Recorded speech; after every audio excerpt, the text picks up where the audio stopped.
Hello my dear student. आप लोगों को मैं वेलकम करना चाहता हूं मेरा सेकंड लेक्चर में। थोड़ा डिले हुआ लेक्चर आने में, तो थोड़ा गैप हुआ, तो मैं आप लोग को माफी मांगना चाहता हूं। और आज हम रेगुलेटिंग एक्ट 1773 डिस्कस करने जा रहा है। तो क्या हुआ कि 1600 में ब्रिटिश ने एंट्री मार लिया। 1600 में ब्रिटेन ने, मतलब ईस्ट इंडिया कंपनी ने ब्रिटिश से चार्टर लेके इंडिया में एंट्री मार लिया। तो 1600 से 1773 तक 173 इयर्स इन लोग ने ट्रेड करने आया था, लेकिन धीरे धीरे करके पॉलिटिकल पावर गेन कर लिया ईस्ट इंडिया कंपनी ने। और ब्रिटेन गवर्नमेंट ने सोचा कि अब इसको रेगुलेटिंग करना जरूरी है। ये ईस्ट इंडिया कंपनी जो है इसको लगाम लगाने अति जरूरी है। तो उसने पहले एक्ट जो है 1773 में चालू कर दिया। तो 1773 में इसको क्यों रेगुलेटिंग एक्ट बोला, पहले कंसेप्ट आप लोग समझिए। पहले कंसेप्ट आप लोग को होना बहुत ही जरूरी है। और क्यों इसको, why it is called a regulating act, क्यों इसको रेगुलेटिंग एक्ट बोल रहा है। रेगुलेटिंग ये है ना, ये शब्द जो है रेगुलेटिंग एक्ट। तो क्यों रेगुलेटिंग बोल रहा है, क्योंकि इस समय ब्रिटेन ने टोटल पावर ट्रांसफर नहीं किया अपने साथ, ठीक है ना। टोटली पावर अपने कंट्रोल में नहीं ले लिया ब्रिटेन ने, और खाली रेगुलेट कर दिया, ठीक है ना। तुम लोग ऐसे ऐसे तरीका से तुम लोग काम करो, ठीक है ना। इस व्यवस्था से, इस प्रणाली से तुम लोग काम करो बोल के इसने रेगुलेट करना चालू कर दिया। इसने रेगुलेटिंग करना चालू कर दिया, इसलिए इसका नाम regulating act. So why it is regulating act, because it started to regulate, it started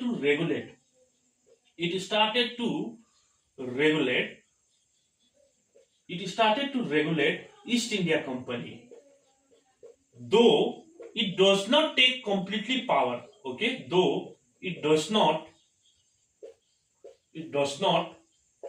took power completely, ठीक है ना। तो इसीलिए इसको क्या बोला, रेगुलेटिंग एक्ट बोला। तो कंप्लीटली पावर ट्रांसफर नहीं किया ब्रिटेन के ऊपर, जो ब्रिटेन था हेड, उसके ऊपर कंप्लीटली पावर ट्रांसफर नहीं किया, लेकिन रेगुलेट करना चालू कर दिया। 1773 से रेगुलेट करना चालू कर दिया, इसीलिए इसको रेगुलेटिंग एक्ट बोल रहा है, ठीक है ना। क्यों इसको regulating act, why this is called regulating act, क्योंकि ये कंसेप्ट तो होना जरूरी है ना बच्चों।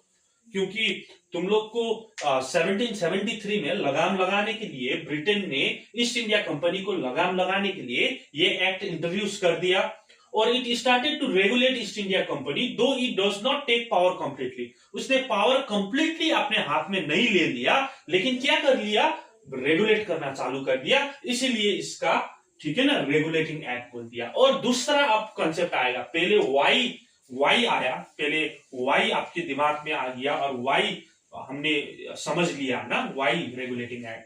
तो दूसरा आएगा नीट, ठीक है ना, नीट, ठीक है ना, नीट ऑफ रेगुलेटिंग एक्ट। क्यों नीड हुआ, ठीक है ना, ऐसा वाई समझ लिए, लेकिन नीड ऑफ रेगुलेटिंग एक्ट, क्यों ये रेगुलेटिंग एक्ट आना जरूरी था, रेगुलेट करना क्यों जरूरी था। रेगुलेट तो कर लिया, लेकिन रेगुलेट करना क्यों जरूरी था, नीड ऑफ द एक्ट, ठीक है ना, नीड ऑफ एक्ट, ठीक है ना। रेगुलेट करना क्यों जरूरी था ब्रिटेन को, ईस्ट इंडिया कंपनी के लिए रेगुलेट करना क्यों जरूरी था। Number one thing is it laid the foundation for the recognize the political and administrative function of the company, ठीक है ना। तुम्हारा पॉलिटिकल फंक्शन ये है, और तुम्हारा एडमिनिस्ट्रेशन फंक्शन ये है, ऐसे करके छुटा दिया, ऐसे करके विभाजन कर दिया, ठीक है ना। तो पहली बार इस रेगुलेटिंग एक्ट ने ईस्ट इंडिया कंपनी के इंडिया में पॉलिटिकल फंक्शन और एडमिनिस्ट्रेशन फंक्शन को पहली बार रिकॉग्नाइज कर दिया, ठीक है ना। पहले पॉइंट ये है, रिकॉग्नाइज कर दिया। और दूसरा क्यों ये एक्ट आया, क्योंकि इसने क्या कर दिया, to control the affairs of company, ये भी हम बोल सकते हैं, ठीक है ना, to control affairs of company, ठीक है ना। कंपनी के जितने भी अफेयर्स है उसको लगाम लगाने के लिए ये एक्ट का जरूरी हो गया। और इस एक्ट ने पहली बार कंपनी का पॉलिटिकल और एडमिनिस्ट्रेशन फंक्शन क्या क्या है, पॉलिटिकल काम कैसे कर सकते हैं और एडमिनिस्ट्रेशन कैसे कर सकते हैं, वो भी रिकॉग्नाइज कर दिया। और तीसरा चीज क्या कर दिया रेगुलेटिंग एक्ट ने, तीसरा चीज क्या कर दिया, पहली बार सेंट्रलाइजेशन कर दिया, ठीक है ना, सेंट्रलाइजेशन कर दिया। It led to the process of centralisation first time. So centralisation कैसे कर दिया, ये तो समझना जरूरी ना, हाउ सेंट्रलाइजेशन बिगिंस, तो कैसे सेंट्रलाइज हो गया, इसको भी मैं आप लोग को समझ देता हूं, ठीक है ना, इसको भी मैं समझने का कोशिश कर देता हूं, ठीक है ना। तो सेंट्रलाइजेशन का मतलब क्या है, 3 पॉइंट है नीड ऑफ द एक्ट। पहले बार पॉलिटिकल और एडमिनिस्ट्रेटिव फंक्शन सेपरेट कर दिया, ऐसा ऐसा होना चाहिए। दूसरी, to control the affairs of the company. और तीसरी क्या हो गया कि इसका जो ईस्ट इंडिया कंपनी है, ठीक है ना, उसको अफेयर्स कंट्रोल करने के लिए, उसका पॉलिटिकल और एडमिनिस्ट्रेशन फंक्शन करने के लिए, और मैंने बोला सेंट्रलाइजेशन कर दिया। This led to centralisation. तो सेंट्रलाइजेशन का मतलब क्या है ये समझिए। सेंट्रलाइजेशन का मतलब क्या है कि उस समय का जो भारत था, ठीक है ना, मद्रास था, ठीक है ना, और बंगाल था, और बॉम्बे था, ये 3 था, प्रेसिडेंसीज था, ठीक है, ये सब प्रेसिडेंसीज बोलता था उस समय का, जब भी ठीक है ना वो चल रहा था, इसको प्रेसिडेंसीज बोलता था, प्रेसिडेंसीज, ठीक है, प्रेसिडेंसी, उसको प्रेसिडेंसी बोलता है, ठीक है। सो ये होगा आपका मद्रास प्रेसिडेंसी, ये हो गया आपका बॉम्बे प्रेसिडेंसी, और ये हो गया बंगाल प्रेसिडेंसी। और उस समय क्या होता था कि जो जो प्रेसिडेंसीज में, जैसा बॉम्बे हो गया, जैसा मद्रास हो गया, प्रेसिडेंसीज में उस समय गवर्नर होता था, ठीक है, head of the presidencies governor होता था, ठीक है ना, इसका भी गवर्नर और इसका भी गवर्नर, ठीक है, मद्रास का भी गवर्नर और बंगाल का भी गवर्नर, ठीक है ना। लेकिन रेगुलेटिंग एक्ट ने क्या कर दिया कि जो बंगाल का गवर्नर है, ठीक है ना, मद्रास का भी गवर्नर हो गया, बॉम्बे का भी गवर्नर हो गया, और जो बंगाल का गवर्नर है वो अब गवर्नर खाली नहीं, अब वो गवर्नर जनरल हो जाएगा, ठीक है ना। बंगाल का गवर्नर को क्या बना दिया, गवर्नर जनरल ऑफ बंगाल, ठीक है ना, गवर्नर जनरल बना दिया। और सभी ये गवर्नर, जो बॉम्बे का गवर्नर है, जो मद्रास का गवर्नर है, इन लोगों को बंगाल के गवर्नर जनरल को रिपोर्ट करना होगा। और हेड ऑफ द इंस्टीट्यूशन कौन हो गया, बंगाल में हो गया। और सेंट्रलाइजेशन कहां पर हो गया, बॉम्बे में नहीं, मद्रास में नहीं, सेंट्रलाइजेशन हो गया बंगाल में। तो इसीलिए इसने क्या कर दिया, फर्स्ट टाइम सेंट्रलाइजेशन का प्रोसेस भी कर दिया। और गवर्नर जनरल फर्स्ट कौन था बंगाल का, वो था वॉरेन हेस्टिंग्स, ठीक है, लॉर्ड वॉरेन हेस्टिंग्स जो था वो बंगाल का पहली, ठीक है, गवर्नर जनरल बन के आया। तो क्या हुआ, तो इसने क्या बना दिया, रेगुलेटिंग एक्ट में बॉम्बे, मद्रास और बंगाल का गवर्नर हुआ करता था, लेकिन ये एक्ट ने गवर्नर ऑफ बंगाल को गवर्नर जनरल कर दिया, और बॉम्बे और मद्रास को रिपोर्ट करना होगा गवर्नर जनरल को। तो वही तो लिखा है इंग्लिश में, Bombay and Madras presidencies were subordinate to Bengal governor general. Subordinate का मतलब क्या हो गया कि इसका पावर बंगाल का गवर्नर जनरल को दे दिया। किताब में पोलिटी लक्ष्मीकांत में लिखा हुआ है कि these are subordinate to Bengal Governor General. Therefore, the Governor General of Bengal was Lord Warren Hastings. और दूसरी बात क्या हुआ इस एक्ट में, गवर्नर जनरल के साथ, ठीक है ना, गवर्नर जनरल के साथ क्या हो गया, गवर्नर जनरल के साथ 4 लोग एग्जीक्यूटिव मेंबर भी हो सकता है, ठीक है ना, एग्जीक्यूटिव काउंसिल बोलता है, to assist the governor general of Bengal. 4 executive council भी होता है, किसके साथ, गवर्नर के साथ। तो इसीलिए ये रूल क्या हो गया कि ये रूल एक गवर्नर जनरल प्लस 4 क्या हो गया, इसका काउंसिल हो गया, गवर्नर जनरल का काउंसिल, एग्जीक्यूटिव काउंसिल हो गया, 4 एग्जीक्यूटिव काउंसिल। तो इसीलिए ये उस समय का क्या था, सरकार था, ये उस समय का क्या था, पॉलिटिकल पावर था, ठीक है ना, जो बंगाल में रहते थे, एक गवर्नर जनरल और 4 उसका एग्जीक्यूटिव काउंसिल।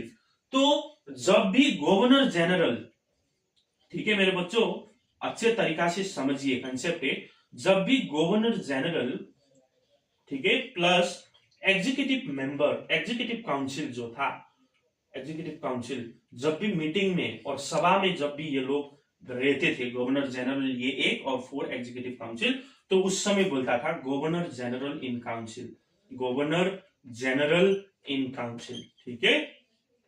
तो उस समय बोलता था, जब भी ये लोग सभा में रहते थे, governor general plus executive council 4, उस समय बोलता था गवर्नर जी का मतलब जनरल इन काउंसिल, ठीक है ना। तो ऐसा सेटअप था उस समय का, पॉलिटिकल सेटअप, उस समय का ठीक है ना, एडमिनिस्ट्रेशन सेटअप ऐसा था कि बंबई और मद्रास का जो गवर्नर है वो गवर्नर जनरल ऑफ बंगाल को रिपोर्ट करेगा और गवर्नर जनरल हो जाएगा गवर्नर से बंगाल का, और उसलिए वारेन हेस्टिंग गवर्नर जनरल हुआ, और उसके साथ गवर्नर जनरल को असिस्ट करने के लिए, अदरवाइज सहयोग करने के लिए, अदरवाइज इसको ठीक है ना समझने के लिए, पॉलिटिकल एडमिनिस्ट्रेशन समझने के लिए 4 एग्जीक्यूटिव काउंसिल भी हुआ करता था। और जब governor general plus 4 executive council मिलता था उस समय बोलता था कि गवर्नर जनरल इन काउंसिल, ठीक है। और दूसरा चीज, ये सेंट्रलाइजेशन का हो गया और गवर्नर जनरल का भी हो गया, ठीक है। एक पॉइंट ये हो गया।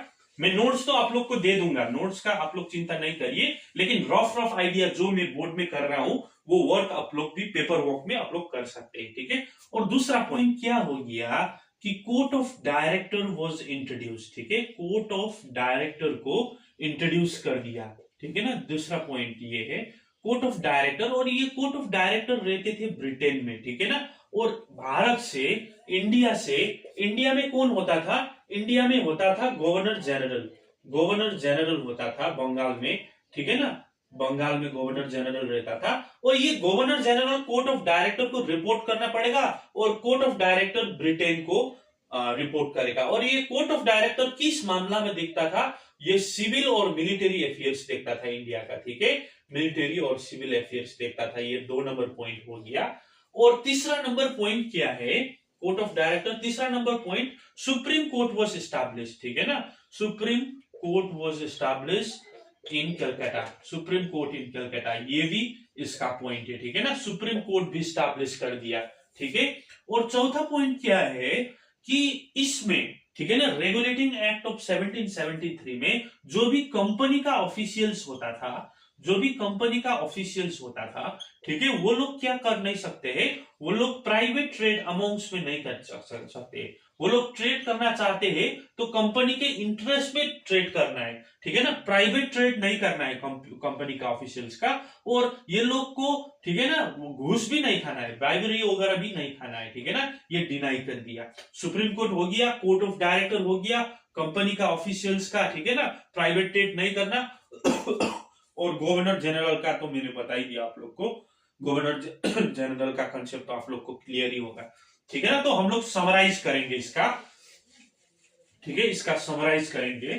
तो नोट्स का आप लोग चिंता मत कर दीजिए, नोट में डाल दूंगा। तो पहले समराइज क्या कर दिया, first summarisation, governor general of Bengal was introduce, और जो गवर्नर ऑफ, ठीक है ना, मद्रास, और जो गवर्नर ऑफ बंगाल होता था उसको किसको रिपोर्ट करना होता था, गवर्नर जनरल ऑफ बंगाल को, ठीक है। और गवर्नर जनरल ऑफ बंगाल के साथ 4 एग्जीक्यूटिव काउंसिल होता था और इसको बोलता है गवर्नर जनरल इन काउंसिल, ये एक पॉइंट हो गया, ठीक है। और दूसरा पॉइंट क्या हो गया, 1773 का रेगुलेटिंग एक्ट का दूसरा पॉइंट क्या हो गया, ये पहला पॉइंट। दूसरा point, court of director introduce कर दिया, ठीक है ना।